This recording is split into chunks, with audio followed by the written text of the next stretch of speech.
Boa noite, pessoal, tudo bem? Sou a Juliana Bender. Nós vamos dar continuidade hoje ao livro, estudo o livro Caminho, Verdade e Vida de Emmanuel. É um evangelho à luz de Emmanuel. Hoje com o capítulo 18, Purificação Íntima. Esperei que a gente vai começar. Deixa só eu colocar aqui o tema para a gente poder começar, tá? Deixa só eu escrever aqui. Purificação. Boa noite, Dara. Íntima. É o capítulo 18 do livro Caminho. Ué, por que não apareceu? Ops. Verdade, agora sim. E vida. Uma pequena rebeldia do meu celular. Pronto. Fixado o tema da noite, vamos então dar início a ele. Na verdade, a gente inicia com uma oração, depois faz a leitura do texto com os comentários e encerra com outra oração. Vamos lá então. Boa noite, Socorro. Vamos lá então fazer a nossa oração inicial. Fechemos os nossos olhos. Vamos fazer uma respiração bem profunda. Reter. 1, 2, 3. Expira. 3, 2, 1. Senhor Jesus, iniciamos sempre agradecendo a oportunidade do estudo, a oportunidade de ouvir esse Evangelho bendito, de ouvir as lições de Emmanuel, as interpretações de Emmanuel, os puxões de orelha de Emmanuel, que possamos entender, compreender, falar a respeito do tema da melhor forma possível, para que, com a compreensão, passemos para a prática cristã, cada vez mais fortalecida na firmeza de propósito, na firmeza de coração puro e verdadeiro. Que possamos estar convosco, Senhor, hoje e sempre, graças a Deus. Muito bem, boa noite, tia, boa noite, Thay. Nossa, um bocado de gente entrou. Mãe, Socorro e Dara. Enquanto eu estava de olhinho fechado, vocês entraram sem fazer barulho, eu não vi. Vamos lá.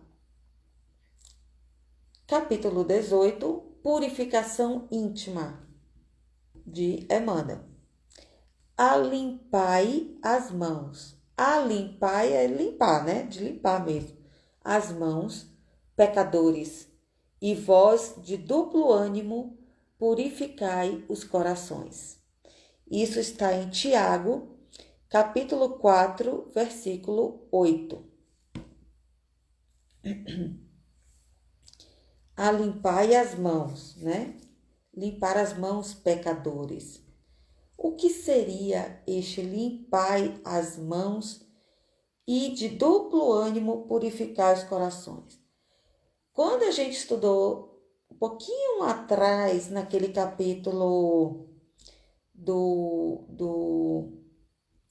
tem assim, das reuniões cristãs, teve o capítulo da conversão, em que a gente trouxe, ou melhor, Emmanuel trouxe, nós lemos sobre isso, de que a necessidade da conversão ser feita intimamente, não só intelectualmente, mas também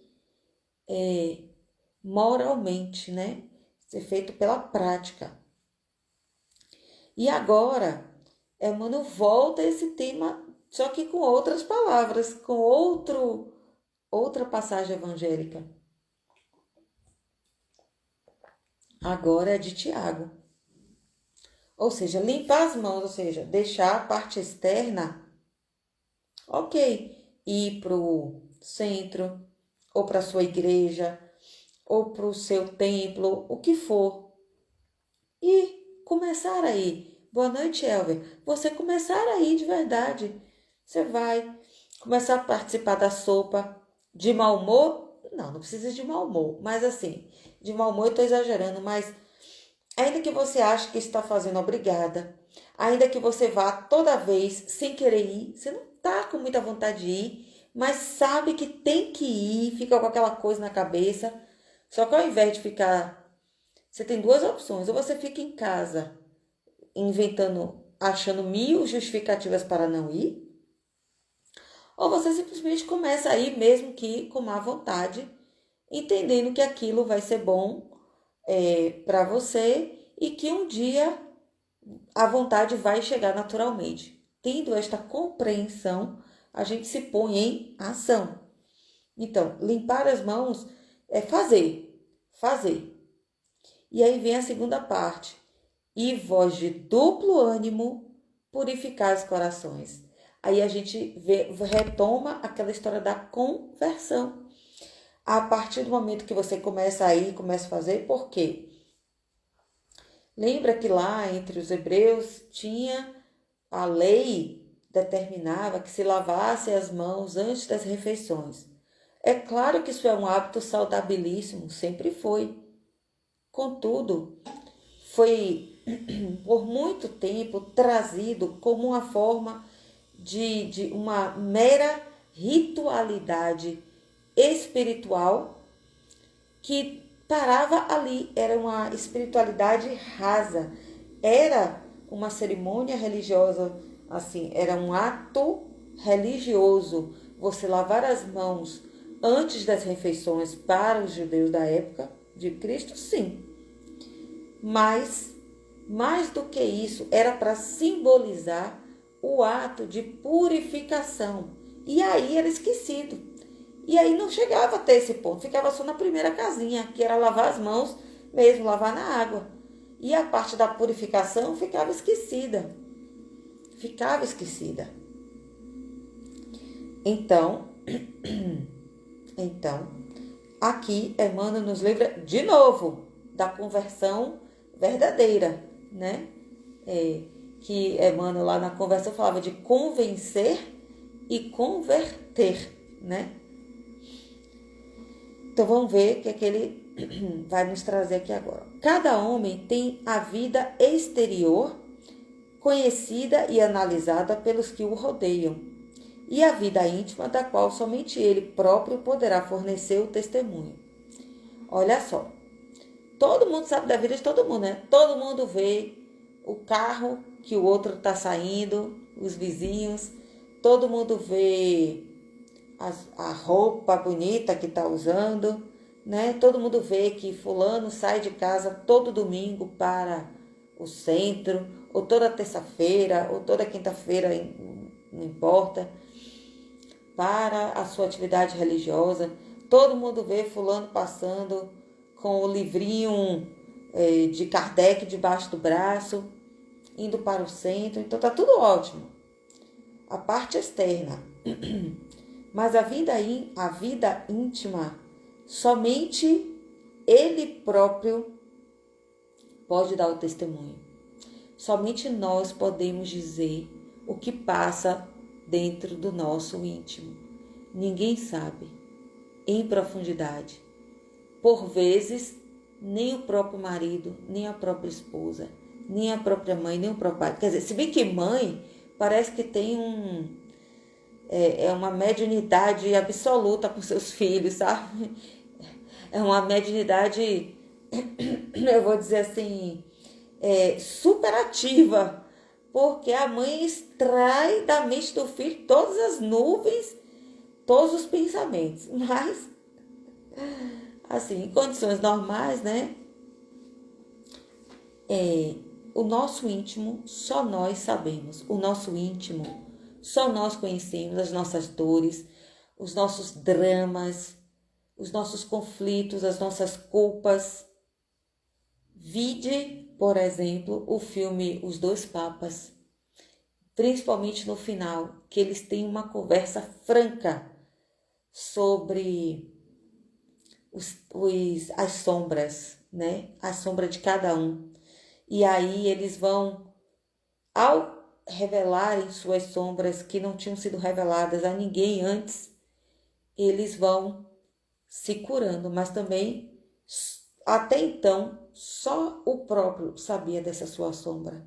Então, nós sabemos das nossas sombras.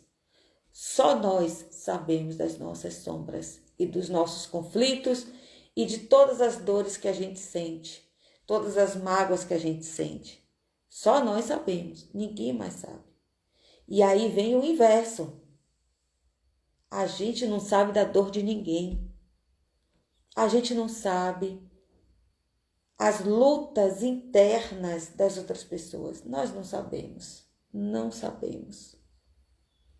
E aí vem a história do não julgueis, benevolência, né? Empatia e por aí vai.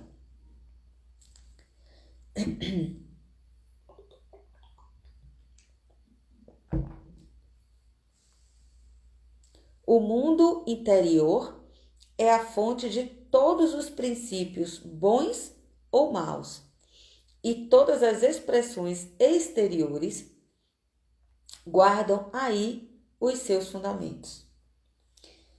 De onde vem todo bem e todo mal? Lembra que nós estudamos isso lá no capítulo O que é a carne? Olha agora esse capítulo, Emmanuel está juntando já, esse é o capítulo 18. Vários itens que ele já tratou lá atrás, olha como ele agora está encaixando as pecinhas em um outro texto. O mundo interior, boa noite, Simara. O mundo interior é a fonte de todos os princípios bons ou maus.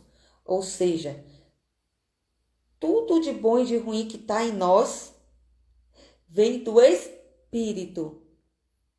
Que nem nós estudamos lá no capítulo que é a carne, não é o corpo que é briguento. Não é a cabeça que fica martelando. Somos nós que martelamos a cabeça. Somos nós que somos briguentos. Somos nós que somos confusentos. Nós, espírito, enquanto espíritos que habitamos um corpo inanimado. Um corpo totalmente inanimado, que só é animado pelo espírito.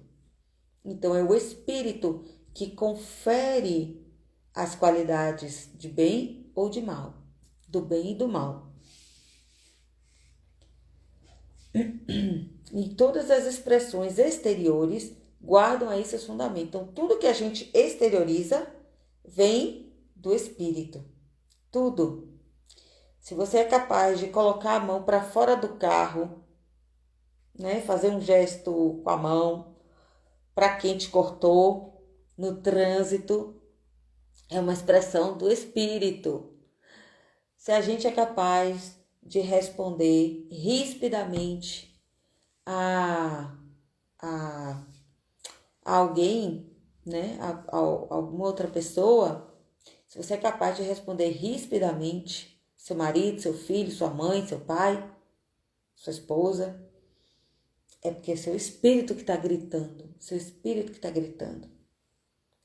Então, em regra, todos somos portadores de graves deficiências íntimas, necessitadas de retificação. Em regra, todos somos portadores de graves deficiências íntimas, necessitadas de retificação, que precisam ser consertadas, retificadas, melhoradas, né? Curadas. Mas o trabalho de purificar não é tão simples quanto parece. Olha a história que a gente estudou ontem. Não é fácil. Não é fácil. É difícil. Não é fácil. Será muito fácil ao homem confessar a aceitação de verdades religiosas, operar a adesão verbal a ideologias edificantes. Outra coisa, porém, é realizar a obra da elevação de si mesmo, valendo-se da autodisciplina, da compreensão fraternal e do espírito de sacrifício. Começou a pegar no pé. Vamos ver. Será muito fácil confessar a aceitação de verdades religiosas. Ai, meu Deus, eu adoro o espiritismo, adotei o espiritismo, acredito em espírito, acredito na manifestação mediúnica, tudo, beleza. Ô Edith, bem-vinda, amiguinha. Mas a gente acredita em tudo isso intelectualmente. E é fácil fazer isso. A gente aceita o espiritismo, a gente aceita tudo. Operar a adesão verbal das ideologias edificantes. Até repetir frases de Chico, frases de Emmanuel, vai postando, né, as frases nas redes sociais da vida. E aí a gente... Outra coisa, porém, é realizar a obra de elevação de si mesmo. A gente repete 1000 vezes que ama Jesus. Eu amo Jesus. A gente repete, a gente fala, tranquilo. Eu amo Jesus. No entanto, ainda somos capazes de ver a miséria, virar o rosto e passar adiante. De estar numa sinaleira, chegar alguém pedindo e a gente fechar o vidro correndo. Ou não abrir se já está fechado. Olhar assim e dizer assim, tem nada não. Né? E pode justificar pela segurança, pelo que for. Mas também não procura uma casa para fazer doação regular, por exemplo. Não faz. Então, valente-se... Outra coisa é realizar a obra da elevação espiritual, valente-se da autodisciplina. Como é que a gente faz a elevação espiritual? Autodisciplina. Vá. Emmanuel falando de disciplina. Ele nunca disse isso para Chico. Autodisciplina. O que é autodisciplina? Você é o disciplinador de você mesmo. Leandro Carnal, que fala perfeito sobre isso. Que pergunta a ele como é que ele consegue acordar às 4 da manhã, segundo ele diz, que acorda às 4 da manhã para malhar, porque é o único horário que ele diz que tem para malhar. Cuidar da saúde. E aí ele vai, então ele pergunta a ele, mas Carnal, como é que você consegue acordar às 4? Ele diz, eu coloco o despertador, ele desperta e eu levanto. Simples assim. Para mim isso não é tão simples, mas ele diz que é. Isso é autodisciplina, é a pessoa se impor a disciplina. Se você se compromete a fazer tal coisa, simplesmente vai lá e faz. Esta é uma pessoa que tem autodisciplina. Ela se compromete com ela mesma, com a sua própria consciência. Eu me comprometi a fazer X, vai lá e faz. Não estou falando em circunstâncias de exceção excepcionalíssima. Faltou luz, pronto, você não consegue fazer nada, ou quase nada, alguma coisa você consegue fazer, né? Por exemplo, mas em condições normais, de temperatura e pressão, autodisciplina é não arrumar desculpas para não fazer as coisas. Então, você promove a elevação de si mesmo através da autodisciplina, da compreensão fraternal. Olhar para o seu irmão e ter aquela compreensão fraternal, entendê-lo, ser empático. E do espírito de sacrifício. Espírito de sacrifício. Vamos lá.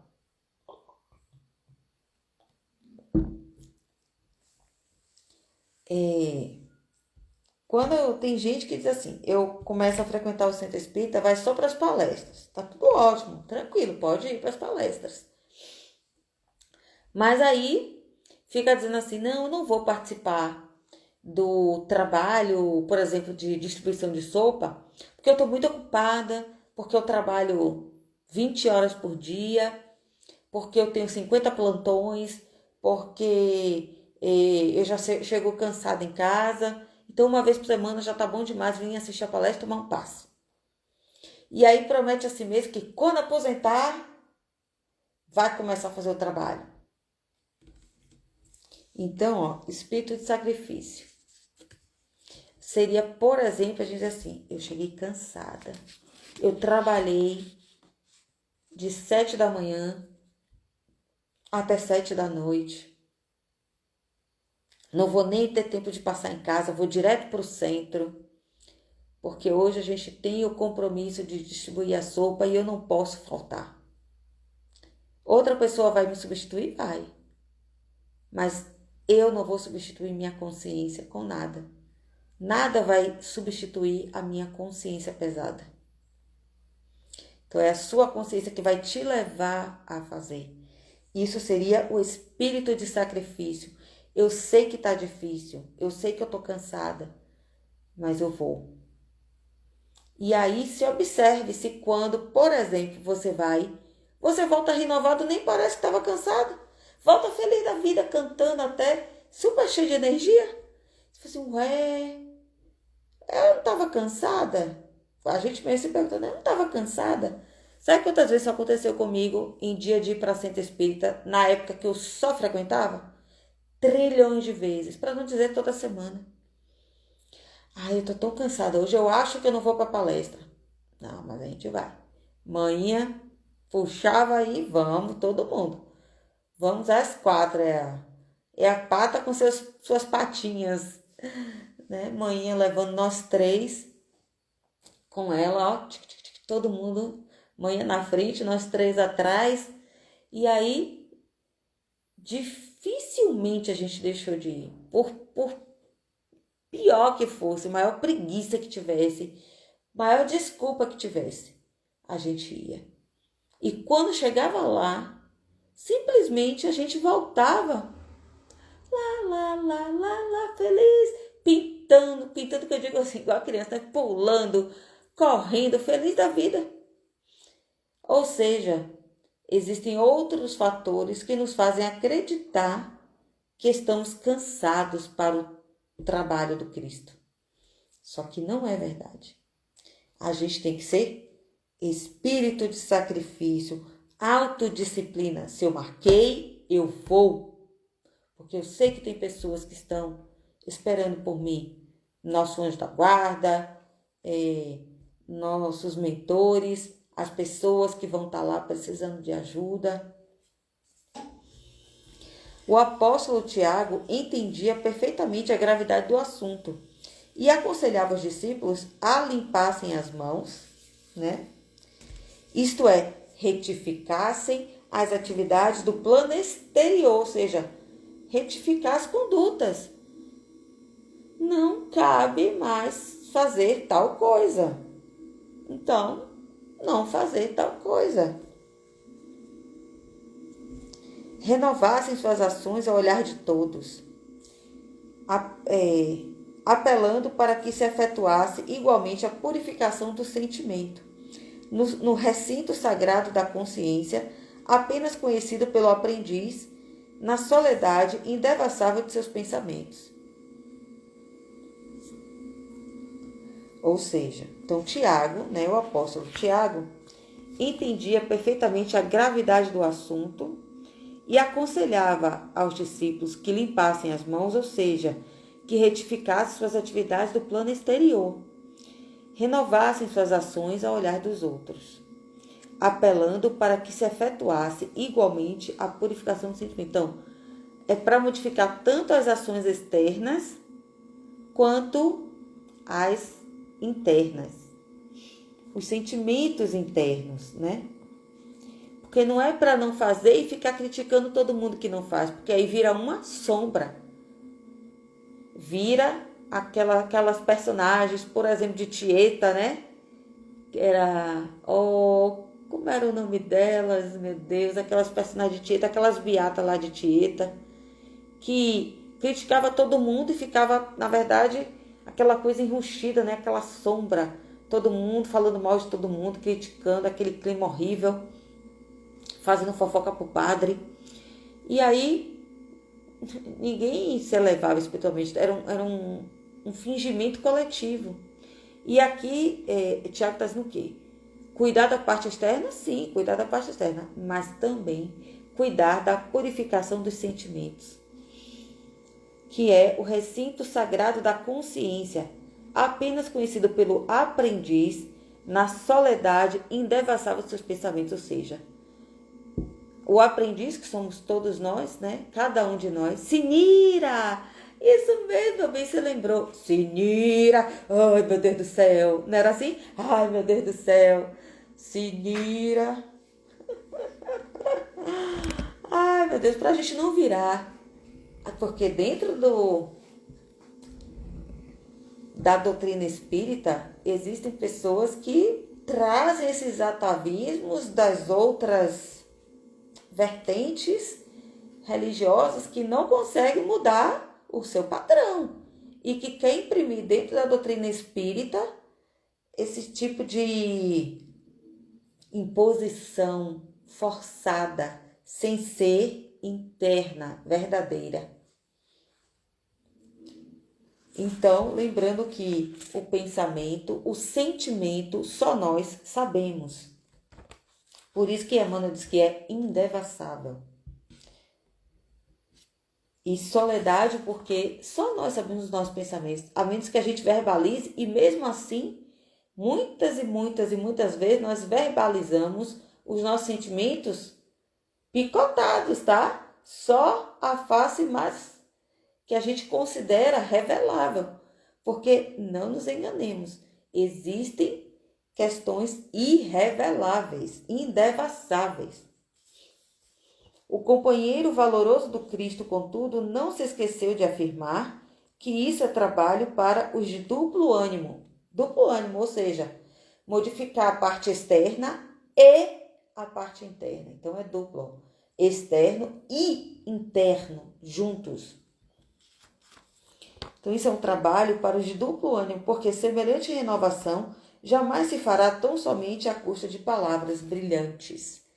Um lindo discurso não vale de nada perante a verdadeira vida, porque o que vale é a renovação dos sentimentos, dos pensamentos, das ações. Mas assim, na verdade, a ordem é essa: modificação das ações, modificação dos pensamentos, que aí você conseguirá modificação dos sentimentos.